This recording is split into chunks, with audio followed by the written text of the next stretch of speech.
Good morning and welcome to the Saturday special of Dr. Lamba's Awakening Call. Just yesterday morning, as the day dawned, people were simply swept by the horrible news. And the horrible news was the malicious, mindless, malignant killing, where half a century, about 50 people, 49 to be exact, died. But many more might die. They are in the hospital, hoping to survive. And let's hope that they do survive. Why? Why has it happened?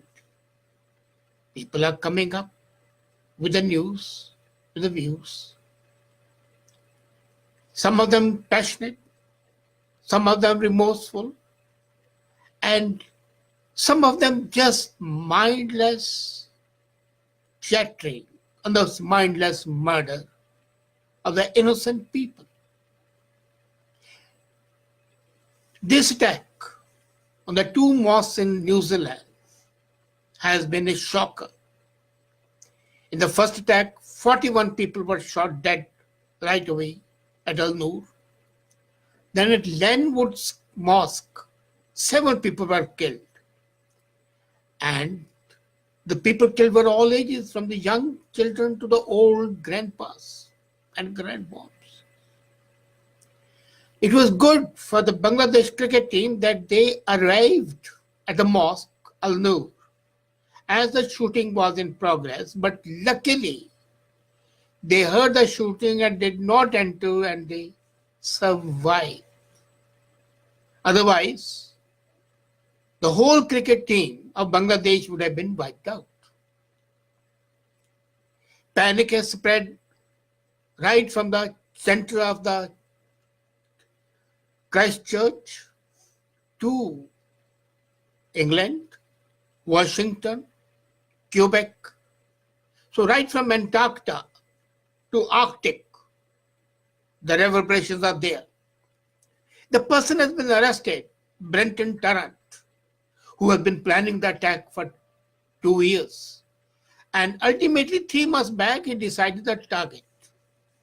He posted his intentions online in a 73-page manifesto which outlined his far-right, anti-immigrant views. And the attack was in revenge for the terror killing. The worst was the 11-year-old girl in the Stockholm being killed, and that was the straw which broke the camel's back. As a matter of fact, the death in New Zealand ties up with the 1943 war riots and the deadliest massacre in New Zealand 210 years back. So in 210 years, New Zealand has not faced this sort of a disaster. And of course, people from all over the world voiced indignation, anger, and remorse at this senseless killing. But what's more important is, why this killing? The Australian Senator, Fraser Anning, has said that it is because of the increasing Muslim presence. Did the Muslims drop there by themselves? Or were they all illegal aliens? They were not, they were immigrants. Some of them, most of them, and some of them converts. Now, religion is somebody's personal choice. One can be anything. But one thing which amazes me is shocking. And that is that just few days back, there were 44 people in India who were killed in a terror attack. The Indians were flabbergasted, annoyed, angered. And the result was a near war situation with skirmishes, loss of aircraft, and surgical strike. But when I looked at the Western media, especially American media, and even CTV and CBC, there were minute mentions and the matter was glossed over. Here, 49 people have been killed, and I would say that the lives of these 49 people are as precious as were those of those 44 people. But for the last more than 2 days, I'm witnessing this breast beating by the press, which I would have appreciated if it had been the same for others. There was no such breast beating when 200 Yazidi women were killed by ISIS.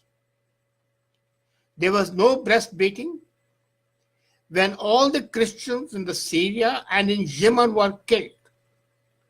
There was no breast beating when Boko Haram in Somalia and in Nigeria killed thousands of the Christians. There was no breast beating when the Kashmiri Pandits were forced to leave Kashmir and their children kidnapped, raped.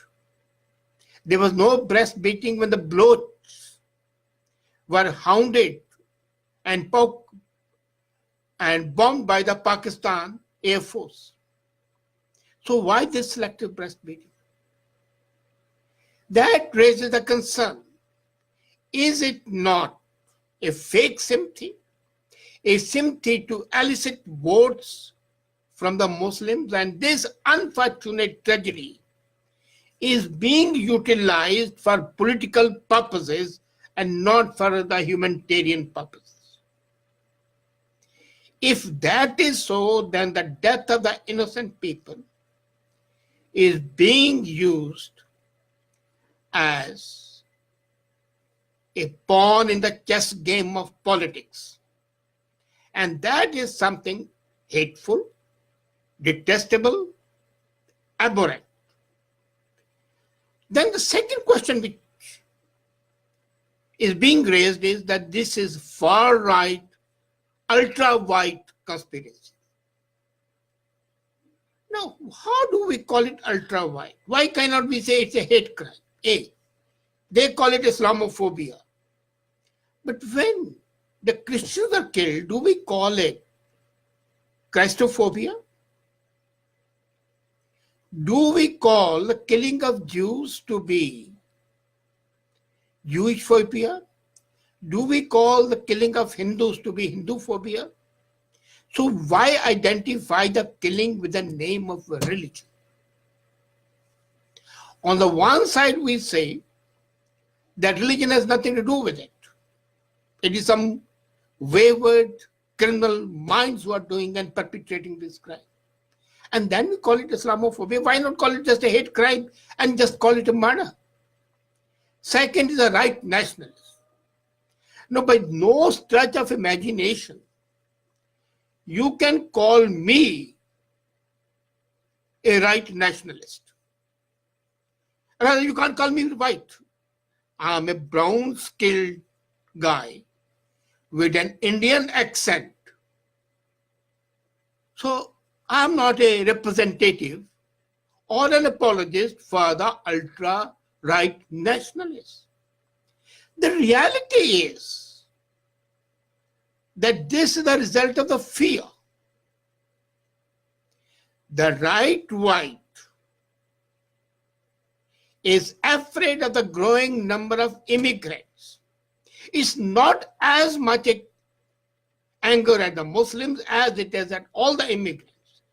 The only thing is, because of the terror attacks by ISIS, Al-Qaeda, Boko Haram, and other such organizations, terror has become, in the common mind, synonym with Islam, which it is not, which should not be. But can you control the working of the mind of the illiterate and uneducated? You cannot. So their mind, when a terror attack happens and it's a Muslim, then they say it's a Muslim attack. When it's a Sikh, they'll call it a Sikh terror attack. Okay? So it's not ultra right. It is fear of being deluded, being overcome by the flood of the immigrants. Why was this not thought of when the situation of the refugees was not handled in a proper manner? There is a city in Mecca which can hold 1 million people in safety. So why could not all the Muslims be settled there? A, they would be in the same climate, politically, geographically, and they would not be a burden on anybody. But taking them away from that place to far off places, creating fear. And you remember in the beginning, immigrants were welcome. But when the numbers started increasing, then it became an issue. And then, even then it would not have been an issue. It's not an issue here in Canada. Because till now, the terror attacks have not been made. And the people are accepting it. If those refugees and the immigrants had not used their stay to stage attacks, possibly the revulsion and the reaction would not have been there. This revulsion and reaction to the immigrant is all pervading. You see, when you go to a house, you try to adopt the norms in that house. You do not impose your norms. As a matter of courtesy, they might say, okay, we respect your norms. But the effort should be by the guest. And that is that there should not be any attempt to suborn or overcome the values of the host. And this is what the immigrants are doing. And politicians are adding fuel to the fire by saying multiculturalism, other things. America till now was a melting pot and there was no problem. But the moment you started not only respecting, which is a good thing, respect the cultures, but don't promote it. This is just like that, your relation's child comes to you and you start pampering the relation's child who's a visitor. Your own child will get angry and annoyed and be full of resentment. And that resentment might show in bullying the guest child, I mean. So that is what is happening. It is in fact irrational to call it white right. It is a reaction to being overcome by the flood and the hordes of the immigrants. Yesterday, somebody came to me and asked me what's my reaction. I said, no, I condemn all killing, whatever the reason may be. But I'll condemn all killing irrespective of the religion and irrespective of the region. However, I'll also ensure that the immigrants, till they become a part of the community, should not impose their views. You are a guest.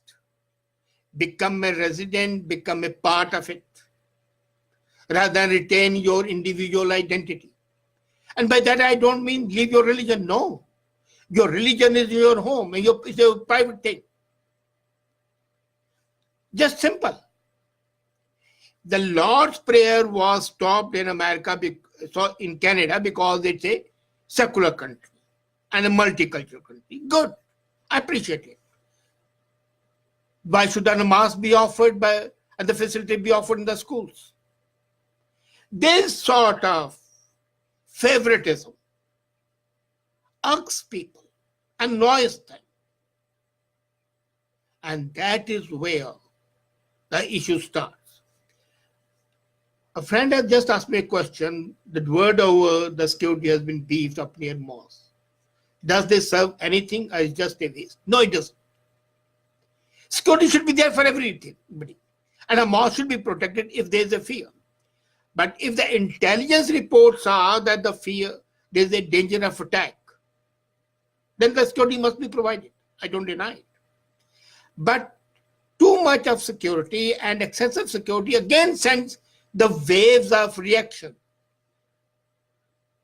Security is for every citizen, for every building, for every piece of property, for life and the limb of the people. Yes, that must be there.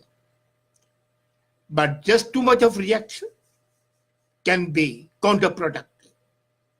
Now it's time to wake up to the reality of the situation. And let's say it's a two-pronged need. On one prong, the immigrants have got to ensure that they do not become a boil on the skin of that body politic of that country. And as far as possible, I think it's a high time to think that nationalism is important. I'm not saying ultra-nationalism and fascism and Nazism, no. But respect and regard for one's country, yes. And respect for other countries, yes. At the same time, we have got to ensure that the migration has to be, if not absolutely stopped, to be strictly checked and restrained. You cannot have this sort of a unrestrained, unrestricted migration. It spoils the economic system, the social system, and the political system. So you have got to do it in the droplets rather than the flood. That way lies salvation. Otherwise, such horrible, sickening incidents would continue to torment us all. This mindless, malignant killing is the result of a reaction, and when you have an allergy, you try to remove the cause of the allergy, and it's better that we do that. Do it now. Do it today. Let better sense prevail in all, but let the killing stop. Let the mindless murder stop. Let the bloodshed stop. Let's be human beings first and follow the religion later on. First, be a human being and then anything else. That is the way we can save ourselves. Otherwise, we are beyond salvation and beyond salvage. Thank you.